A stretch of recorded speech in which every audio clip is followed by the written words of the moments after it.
Movie की शुरुआत में एक औरत को दिखाते हैं जो इस मूवी की हीरोइन कैटी है और वो एक पुलिस ऑफिसर के सामने बैठकर रो रही होती है। तभी वो ऑफिसर उससे सवाल करता है कि आप क्यों रो रही हो, तो वो जवाब देती है कि मेरे 2 बच्चे हैं, बड़ी बेटी लीसा और दूसरा बेटा था जो अब मेरे पास नहीं है, और तीसरा एक बेटा है जिसके पैदा होने के बाद मेरे पति मुझे छोड़कर भाग गए। क्या आप एक काम कर सकते हैं, क्या आप मेरे बच्चे को किसी अनाथ आश्रम में डाल सकते हैं, वहाँ पर फिर उसकी परवरिश हो जाएगी, प्लीज आप उस बच्चे को ले लीजिए। अब ऐसा कहकर वो बहुत रो रही होती है। पति बच्चा पैदा होने के बाद भाग गया और बच्चों की परवरिश करने के लिए ये बहुत ही स्ट्रगल कर रही है। अब हम देखते हैं कि इनकी जिंदगी ऐसी हुई क्यों।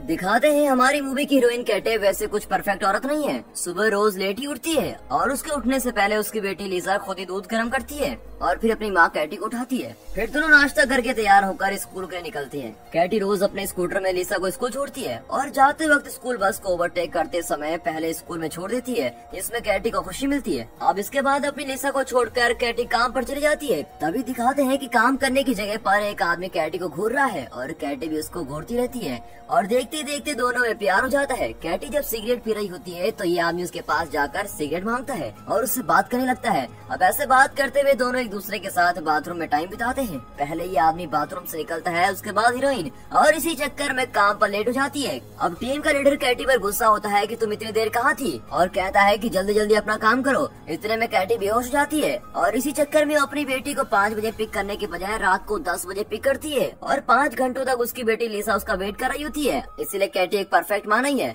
फिर घर वापस आकर रात को सोकर हमेशा की तरह रूटीन वर्क ही होता है। स्कूल में लीसा को ड्रॉप करना, काम पर जाना और फिर काम पर उस आदमी के साथ बातचीत करना, और यही चलता रहता है। फिर पता चलता है कि उस आदमी का नाम पैको है और पैको कैटी से अच्छी तरह बात करता है और उसी रात कैटी को डेट पर आने के लिए भी कहता है। अब कैटी लीसा को घर पर छोड़कर पैको के साथ डेट पर चली जाती है और उसके बाद वो पैको का भरोसा करके घर पर लेके आ जाती है और घर पर दोनों बहुत मजे कर रहे होते हैं। अब दूसरे दिन सुबह ही दोनों डाइनिंग टेबल पर खा रहे होते हैं। लीसा ये देखकर कहती है कि ये कौन बैठा है और ये देखते ही वहाँ से भाग जाती है। वो कैटी से कहती है कि ये आदमी मुझे पसंद नहीं, लेकिन कैटी कहती है कि अब हमारी फैमिली का पार्ट है और अभी हमारे साथ ही रहेंगे, वो तुम्हारे पापा जैसे है। अभी तक तो ये होता था कि कैटी रोज लीसा को स्कूल ड्रॉप करती थी, पर जब से वो पैको आया है वो उसी के साथ स्कूटर पर जाती है और लीसा को बस में स्कूल डाल देती है। और अब दिखाते हैं कि कैटी प्रेग्नेंट है और उसका एक खूबसूरत बेटा पैदा होता है, लेकिन वो छोटा बच्चा ज्यादातर रोता ही रहता है और फिर वो सभी उसको चुप कराने की कोशिश करते हैं। अगले दिन कैटी अपने नए बच्चे के साथ सो रही होती है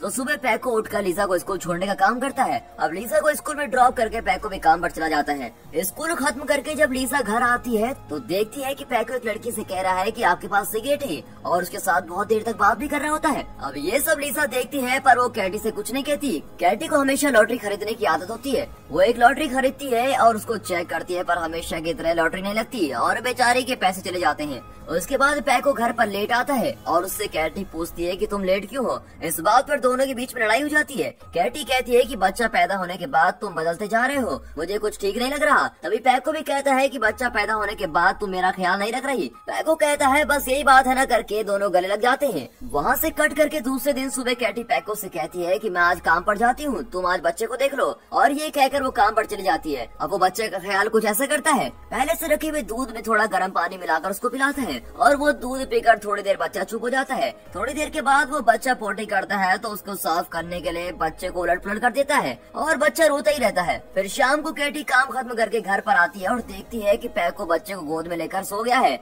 और उसके बाद कैटी बच्चे को लेकर पैको से कहती है कि कोई बात नहीं, मैं इसकी ड्रेस अभी बदल देती हूँ। और जब ड्रेस बदलती है तो ये देखती है कि बच्चे के पेट पर चोट के निशान है और उसको ये देखकर बिल्कुल शॉक हो जाता है। कैटी पैको से पूछती है कि क्या तुमने बच्चे को नीचे गिरा दिया था, पर पैको कहता है कि नहीं, ऐसा तो कुछ भी नहीं हुआ। फिर से कैटी बोलती है कि सच बताओ। फिर पैको बोलता है कि नहीं, मुझे नहीं पता, मुझ पे फालतू शक क्यों कर रही हो।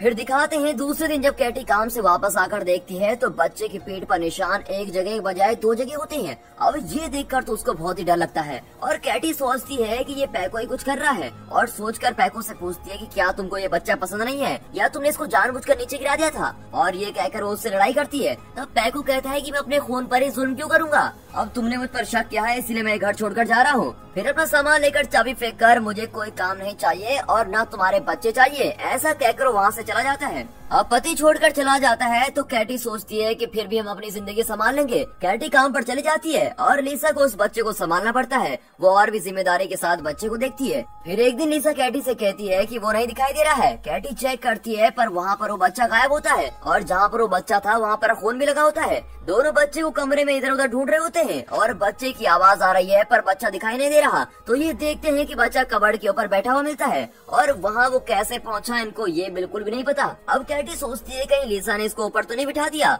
और फिर उस बच्चे को उठाने के लिए कैटी उसको बुलाती है, रिकी आ जाओ। तभी लिसा माँ करके चिल्लाती है और इतने में कैटी रिकी को छोड़ देती है और वो नीचे गिर जाता है। दोनों डर जाते हैं कि क्या हुआ और दोनों सरप्राइज हो जाते हैं जब वो रिकी की पीठ पर पंख जैसा कुछ निकला हुआ देखते हैं। उन्हें ये तो बहुत ही अजीब लगता है। अब वो रिकी को बांध लेते हैं। उसके बाद कैटी लिसा से कहती है कि तुम्हारा छोटा भाई रिकी बहुत ही अलग है, तुम ये बात किसी से मत कहना। अब रिकी अपनी बड़ी बहन लिसा के रूम में रहता है और उसकी देखभाल लिसा करती है। ऐसे दिन गुजरते हैं और रिकी थोड़ा थोड़ा बड़ा हो रहा होता है और साथ में उसके पंख भी बड़े होते हैं। कैटी उस पंख का नाप लेती है और एक ही हफ्ते में करीब 6 से 7 सेंटीमीटर तक उसके पंख बड़े हो जाते हैं। अब ऐसे ही हफ्ते दर हफ्ते उसके पंख बड़े होते हैं, इसीलिए रिकी पर कोई भी ड्रेस सेट नहीं होती और जो भी ड्रेस इसके लिए लेते हैं उसके पंख उस ड्रेस को फाड़ लेते हैं। फिर ये देखते हैं कि रिकी उड़ रहा है तो ये उसको देखकर बहुत ही खुश होते हैं। फिर भी इतनी छोटी सी उम्र में रिकी उड़ने की बहुत कोशिश करता है और ऐसे दिन बीतते जाते हैं और जैसे ही दिन गुजरते हैं रिकी बड़ा होता है और साथ ही साथ उसके पंख भी। अब रिकी के पंख ऐसे दिखाई देते हैं जैसे पक्षियों के पंख होते हैं और अब वो एक वंडर बेबी की तरह हो जाता है, जिससे कैटी और लिसा की लाइफ बदल जाती है और इसी बदलाव के साथ उनकी लाइफ चलती रहती है।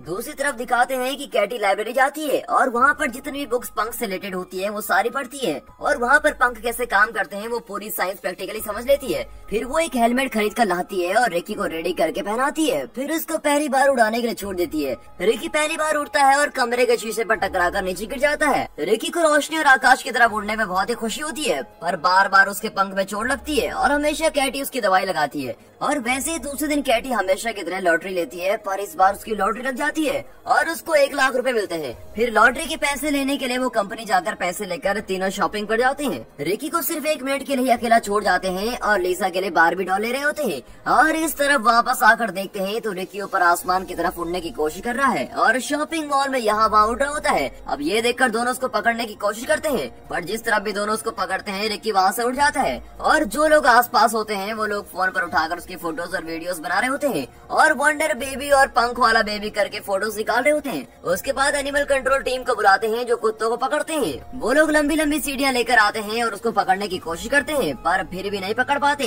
तभी कैटी कहती है कि रिकी को रोशनी बहुत पसंद है और इसीलिए वो लाइट की तरफ जाकर उड़ रहा है। अगर आप लाइट बंद कर देंगे तो वो शायद नीचे आ जाएगा। अब वो सब एक एक करके लाइट्स ऑफ करते हैं और जैसे ही लाइट्स ऑफ होती हैं तो रिकी नीचे आ जाता है। नीचे एक आदमी छुप कर उसको पकड़ लेता है। अब रिकी को पकड़कर उसकी माँ के पास लौटा देते हैं। फिर वहाँ से कट करके एक हॉस्पिटल दिखाते हैं जहाँ पर एक डॉक्टर रिकी को ठीक करके कैटी को बोलता है कि ये तुम्हारा बेबी एक वंडर बेबी है जो उड़ सकता है और उसके पंख बहुत ही स्ट्रॉन्ग है और उसको हड्डियों से रिलेटेड एक बीमारी है। उसके शोल्डर्स की हड्डियाँ और ये पंख दोनों मिले हुए हैं और दोनों बढ़ रहे हैं। थोड़ी कॉम्प्लिकेशन तो जरूर है लेकिन डॉक्टर कहता है कि अभी के लिए कोई प्रॉब्लम नहीं है, इसलिए तुम उसको हॉस्पिटल में रख दो और हम उसकी देखभाल करेंगे और उसका पूरा खर्चा भी हम उठा लेंगे। लेकिन कैटी उसको जवाब देती है कि इसकी कोई जरूरत नहीं और रिकी को दे दीजिए और रिकी को लेकर वहाँ से निकलने की कोशिश करती है। इतने में बहुत सारे रिपोर्टर्स वहाँ पर आ जाते हैं। फिर उनसे बचने के लिए हॉस्पिटल के पीछे के रास्ते से टैक्सी को बुलाकर निकलते हैं और इतने में वहाँ पर भी मीडिया वाले आ जाते हैं। अब किसी तरह उनसे बचकर इधर उधर डॉक्टर के पास मीडिया वाले सवाल करते हैं, डॉक्टर क्या हुआ?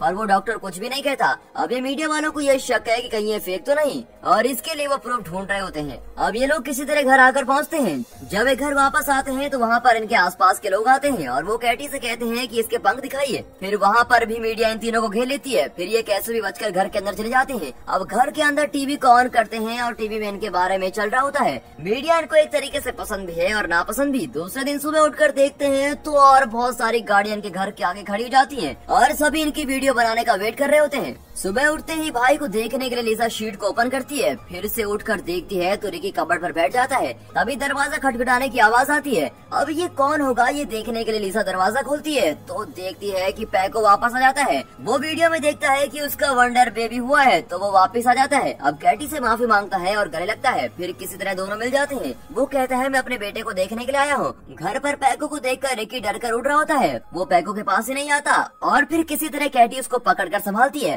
पैको रिकी को ठीक से चेक नहीं कर पाता। फिर भी डॉक्टर को बुलाकर उसके पंख की चोट पर दवाई लगाकर उसको लिटा लेते हैं। तभी डॉक्टर एक्सप्लेन करता है कि इसके शोल्डर की हड्डियों से वो पंख बड़े हो रहे हैं। अगर हम इन हड्डियों और पंख का ऑपरेशन करके अलग कर देंगे तो कोई प्रॉब्लम नहीं होगी। और कहता है कि आप लोग कब रेडी हैं मुझे बता दीजिए। और ये सब कहते हैं कि हम थोड़े दिन बाद देखेंगे और उस बात को अवॉइड कर देते हैं। अब लीजा एक सीजर लेके पंखों को काटने को जा रही होती है। तभी वहाँ पर पैको आता है और लीजा झट से अपने बेड पर लेट जाती है। पैको आकर बड़े प्यार से उन पंखों को सहला रहा होता है। उसके बाद पैको डाइनिंग टेबल में कैटी के पास जाकर कहता है कि हमारे पास बच्चों की देखभाल करने के लिए पैसे नहीं है, इसलिए हम अगर 1-2 चैनल्स के पास इसका इंटरव्यू देंगे तो हमें इंटरव्यू के बदले पैसे देंगे, इससे हम काफी अमीर हो जाएंगे। अब किसी तरह ये बात सुनकर कैटी कन्विंस हो जाती है और फिर वो एक प्रेस मीट करते हैं। अपने घर के बाहर प्रेस मीट करवाने के लिए एक आदमी को लेकर आते हैं। वो आदमी इन सबको बाहर आने के लिए कहता है। पैको, लीजा और कैटी रिकी को लेकर बाहर आते हैं और सब मीडिया के लोग इनको गौर से देख रहे होते हैं। रिकी को एक रस्सी से बांधकर कैटी बाहर लेकर आती है। मीडिया वाले पूछते हैं कि क्या ये बच्चा उड़ सकता है, उड़ाकर दिखाइए। ये सभी ठीक है कहकर रस्सी से उसको बांधकर उड़ा देते हैं। तो रिकी बहुत ही खुशी के साथ उड़ रहा होता है। सब लोग उसको आश्चर्य के साथ देख रहे होते हैं क्योंकि उन्होंने आज तक ऐसा कुछ नहीं देखा था। रिकी ऊपर ऊपर उड़ रहा होता है और ये होता है कि उसको देखते देखते रस्सी छूट जाती है। रस्सी को छोड़ते रिकी बहुत खुशी और जोर से उड़ जाता है। बाजू में एक छोटा सा पानी का पुल होता है। उस पानी को छोड़कर बाजू वाले जंगल में उड़कर चला जाता है। थोड़ी देर पहले तक इनके पीछे लगे हुए मीडिया वाले सारे रिकी के उड़ जाने के बाद वहाँ से चले जाते हैं। अब बच्चा चला गया सोचते हुए कैटी बहुत रो रही होती है और सोच रही होती है कि मुझे रस्सी को नहीं छोड़ना चाहिए था, और ये सोचकर बहुत ही परेशान होती है और कहती है कि पैसों की ख्वाहिश में बच्चे को छोड़ दिया। वो उस रात वही पानी के उस पुल पर बैठकर इंतजार करते हैं, लेकिन वहाँ पर रिकी वापस नहीं आता।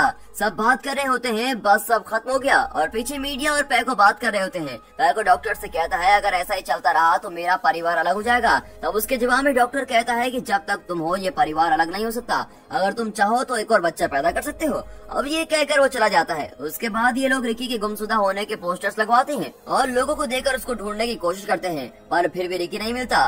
कैटी भी हमेशा उदास रहती है और पैको को डॉक्टर की वाली बात याद आती है कि वो और बच्चे पैदा कर सकता है। वो कैटी को हमेशा दिलासा देता रहता है कि कैटी, रिकी वापस जरूर आएगा। फिर सुबह जल्दी उठकर वो रिकी को वहीं आसपास ढूंढते हैं, लेकिन रिकी मिल नहीं रहा होता है। वो पानी में देख रही होती है, तभी अचानक पीछे से रिकी आकर खड़ा होता है और वो अचानक रिकी को देखती है और बहुत ही खुश हो जाती है। रिकी अपनी माँ कैटी को हाय बोलकर दूसरे पल वहाँ से उड़ जाता है। पंख और बड़े होकर और सुंदर दिखाई देते हैं और ये देखकर कैटी को बहुत ही खुशी होती है। उसके बाद घर लौटकर अपने परिवार से कहती है कि मेरा बेटा जिंदा है और फिर से एक नॉर्मल जिंदगी जीने लगते हैं। और ऐसे दिन बीत जाते हैं और उसके बाद लीसा को स्कूल में पैको छोड़ देता है और दूसरी तरफ कैटी प्रेग्नेंट है ये दिखाते हैं। और इस तरह कैटी के पेट को दिखाकर ये मूवी यहाँ पर खत्म होती है। तो दोस्तों ये मूवी थोड़ी अलग थी, तो ये मूवी आपको कैसी लगी कमेंट करके जरूर बताइएगा। और अगर ये वीडियो पसंद आई हो तो वीडियो को लाइक और चैनल को सब्सक्राइब जरूर करें। और दोस्तों अपने फ्रेंड सर्कल में इस वीडियो को शेयर जरूर कीजिए। And finally thanks for watching.